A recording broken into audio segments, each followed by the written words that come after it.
হ্যাঁ কবে গেছিলেন সৈয়দপুর? এই তো শুরু বেলা আমি আডি দৌড়ি বয়স এবেলা বাবা কুল খান ধরে লিয়ে গেছে সৈয়দপুর আন্টি আইপটা গেছিলা? আন্টি আন্টি আমি তো মাঝে মাঝে আসছি না খান ধরে নিছে বাবা দুইটা টলা সামনে যখন তো না, আপনার বয়স কত আছিল? যেমন লাগিয়েছি হয় এইবেলা বয়স এই 6-7 আচ্ছা। আচ্ছা। আপনার আব্বা তো এই সময় খুব জোয়ান আছে, আরে জল সেইবেলা হইলা উনি তো খুব শৌখিনদার আসলা। আরে শৌখিনদার মানে খান ধরে এইবেলা করে আপনার আব্বার সম্পর্কে বলেন তো দেখি, আপনার আব্বা সম্পর্কে তাদেরকে একটু বলেন, তারা শুনুক। আপনার আব্বা কেমন করে পীর সাহেবকে মানতেন? আরে বাবা হ্যাঁ, বাবার মতো বাবা তো করে কইছি না আমারে আমরা জমত এই আমার ছয় সন্তান হয় না বাদে দাদা সবের কাছ তো এতে রাখিয়া বাদে আমি উইলে হরে বাদে আমারে লই আমার কিছু বাদে লুয়ে গেছে সাহায্যে তিনি গেলে মনে নাই বলা এই হিম মুরগি আর রাইস রয়েছে হিমুর আমার এই কই মনে আছে বিনুদ, হিমুর আপনার বাবা যে সময় গেছেন লইয়া, প্রথম তো উনি শুনছি খুব শৌখিনদার ছিলেন। হ্যাঁ। এবং আপনার বাবা এই যে কলা পাতায় খাইতেন, এটার কাহিনী কি বলেন? এটা কাহিনা আমি কইতা আপনি আমি কইতা কাকু কইতে এটা এই না একবারই আছি এই না একবারই আছি আহানের পৃষ্ঠা বাইরে তার রোজা করে না খাওয়া দাওয়া আরম্ভ হয়েছে দরজা খুলো। খাওয়া দাওয়া আরম্ভ হয়েছে খাওয়া দাওয়া আরম্ভ হইলে এই মহিজন ভাই আছে হাসান ভাই তখন ভাই যান খাওয়া দাওয়া আরম্ভ হইলে সেই রাত বর্তমান তাল আছে না সেই রাত তাল আছে দেরি হয়েছে সবারই দেওয়া হয়েছে মানে সেই রাত তাল হালে ঘর জোগাড় নাই আইতেছে না সেই খালি কইছে এই আমার তাল তো এই সাহেবরা করছে বুঝলি তো তোরা বুঝেছেন এই ফটো তুমি তাল বিশ্রাম করে ওসব আমার তাল তো আইছে না বেরিয়ে আছে তাল আনতে একটু দেরি হইতেছে তুমি কলা ভাষা খাইবা কথা কিন্তু এই যে সাহেব করছেন তাল তো আইবই তুমি তালের আশায় রয়েছো তুমি বউ আইব না কথাটাই যাও পরে কইতেছেন তুমি কলা ভাষায় খাই বাবা তাল দেওয়া হইতো না এই যে কলা ভাষা এই যে কথা আরম্ভ হয়েছে উনি কথা শুনে কইছেন সাহেবে তাল নাইলে কলা ভাষা খাইবা এই যে কলা ভাষা কইছিলেন এই কলা ভাষা খাই গেছে কতদিন খাইছো? ওখানে সারা দিবনি পর সারা দিবনি এটা বাদ দিলা না, না গরু আইয়া তো বাদ দিলাইতে পারতা।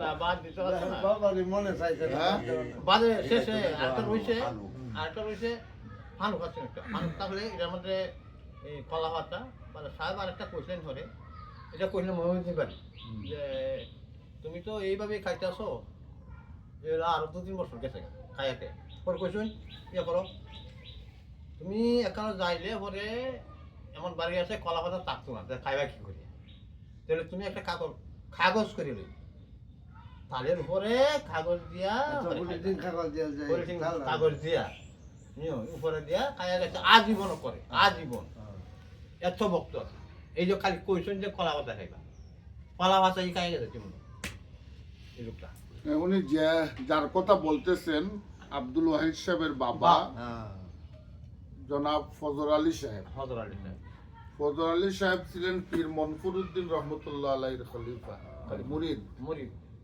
খলিফা না মুরিদ ছিলেন। মুরিদ আমি ফজর আলী সাহেবকে দেখছি।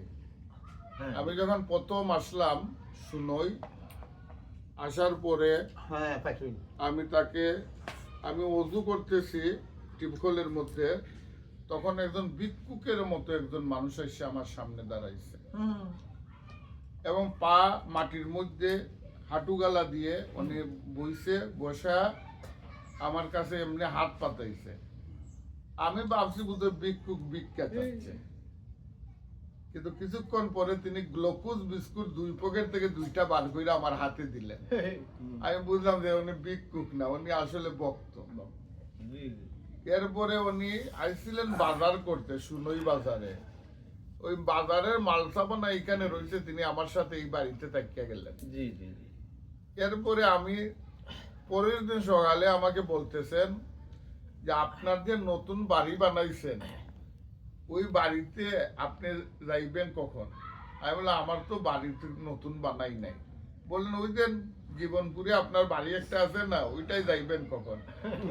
মানে আমি তো বুঝতেছি না যে আমার বাড়ি এখানে আসলো কই থেকে। তারপরে আমাদের সাথে মেম্বার সাহেব ছিলেন, আলী আমজদ মেম্বার, নানা সাহেব রহমতুল্লাহ আলাইহির মুরিদ। আলী আমজদ উনি কুলঙ্কার মেম্বার ছিলেন। ওই আলী আমজদ মেম্বার আমাকে বললেন যে না না ওইটা আসলে তার বাড়ি, নতুন বানাইছে। উনি বলতেছেন আপনার সামনে যে এটা তার বাড়ি, কিন্তু বুঝাইতে চাইতেছে এটা আপনার বাড়ি। এরপরে আমি তার বাড়িতে গেলাম। আলহামদুলিল্লাহ আমি তাকে জিজ্ঞেস করলাম যে আপনাদের কলাই পাতা এখানে, এটা বাদ দিলেন না কেন? বললেন মুর্শিদের নিষেধের জন্য, নির্দেশের জন্য বাদ দেন নাই। আমি বললাম আপনার লাভটা হইলো কি সারা জীবন কলা পাতায়? আপনি তো শুনছি খুব শৌখিনদার মানুষ ছিলেন, একসময় চুটকুট পড়তেন, একসময় শুটকুট পড়তেন, এখন একবারে ফকিরের মতো হইয়া গেছেন। বললেন এটার মধ্যে আমি আরাম পাইছি, আনন্দ পাইছি। আমি বললাম আপনি আনন্দ কি পাইছেন? বললেন দেখা আব্দুল্লাহ সাহেবকে দেখাই। তখন আব্দুল্লাহ সাহেব তো অনেক বড় মানুষ, নেই নেই এটা তো রাতে 10-12 বছর আগের কথা বলতেছি। আব্দুল্লাহ সাহেবকে দেখাই বললেন দেখেন এটা আমার বড় ছেলে। আর ওই তার মেয়েকে দেখাই বললেন এটা হাওয়া। বললেন হাওয়া হইলো আমার নাতি। ওরা সবাই আমার কথা এক বাক্যে শুনে। ওই যে আমি আমার মুর্শিদের কথা শুনছি, এজন্য সবাই আমার কথা শুনে। এই যে আনুগত্যের যে একটা বিষয় উনির কাছ থেকে আমরা পাইছি, এবং মুর্শিদকে কিভাবে মানতে হয় এটা ফজর আলী সাহেবকে দেখলে মনে হইতো। আমার সাথে তখন একজন লেখক আইছিল আব্দুল হক, সে তখন গিয়ে সিলেটের ডাকে লেখছিল একজন ফজর আলীর কথা। হ্যাঁ সেইটা দেখে অভিভূত হয়ে গেছিল। তো আলহামদুলিল্লাহ আল্লাহ পাকে তাদেরকে পুরা পরিবারকে, এখনো তাদের ভাইরা সবাই একসাথে মিলেমিশে এমন ভাবে আছেন যে খুবই সুখী পরিবার তাদের। আমরা তাদের জন্য দোয়া করি সবাই, আল্লাহ পাক যেন তাদেরকে এভাবে যুগ যুগ সুখে রাখে। আল্লাহ পাক যেন তাদের সবাইকে, তিনিও হযরত মনফুরউদ্দিন রহমতুল্লাহ আলাইহির মুরিদের ছেলে আব্দুল ওয়াহিদ সাহেব, আর তিনি হচ্ছেন মনফুরউদ্দিন রহমতুল্লাহ আলাইহির সরাসরি মুরিদ জনাব সিরাজ আলী সাহেব। হ্যাঁ উনি আর তারা তাদের মুর্শিদেরকে এত ভালোবাসতেন যে সিলেট তারা এই জীবন কলমাখান্দা থেকে পায়ে হেঁটে 2 দিন 3 দিন পায়ে হেঁটে চলে যেতেন মাহফিলের সময় বা এমনি।